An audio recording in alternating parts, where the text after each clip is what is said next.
நம்ம வீட்டுக்கு போட்ட சோலார் சிஸ்டத்தில் வந்து பார்த்திங்கன்னா மெயினாக செக் பண்ண வேண்டியது வந்து பார்த்திங்கன்னா இன்வெர்ட்டர் வந்து ஒர்க் ஆகுதா இல்லையா அப்படின்றத செக் பண்ணுங்க. ஏன்னா இன்வெர்ட்டர் தான் வந்து பார்த்திங்கன்னா ஒரு சோலார் சிஸ்டத்துக்கு வந்து ஹார்ட் மாதிரிங்க.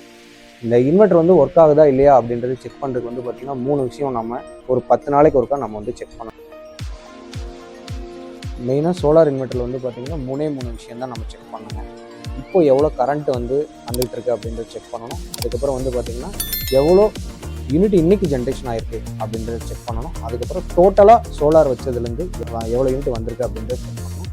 இது வந்து பார்த்தீங்கன்னா நம்ம போட்டிருக்க இன்வெர்ட்டர் வந்து பார்த்தீங்கன்னா சோலார் இன்வெர்ட்டருங்க. இது வந்து பார்த்தீங்கன்னா டபுள் டச் பண்ணால் அடுத்தடுத்த ஆப்ஷனுக்கு வந்து போயிட்டு இருக்குங்க. இது வந்து பார்த்தீங்கன்னா இதில் மெயினாக நம்ம பார்க்க வேண்டியது 3 ரிப்போர்ட்டுங்க. இப்போ டபுள் டச் பண்ணிங்கன்னா நார்மல்னு வருதுங்களா, இந்த நார்மலில் இப்போ எவ்வளோ சோலார்லேருந்து கரண்ட் வந்துட்டு இருக்குது அப்படின்றத வந்து பார்க்கணுங்க.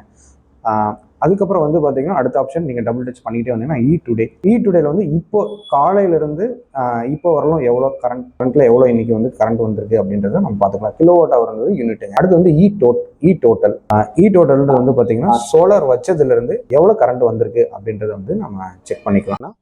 நீங்கள் 10 நாளைக்கு ஒருக்கா வந்து நம்ம செக் பண்ணிக்கணுங்க. மெயினாக இன்வெர்ட்டர் வந்து நீங்கள் ஓடலையான்றதை செக் பண்ணிக்கோங்க. ஏன்னா இன்வெர்ட்டர் ஓடலை அப்படின்னா டோட்டல் சிஸ்டமும் உங்களுக்கு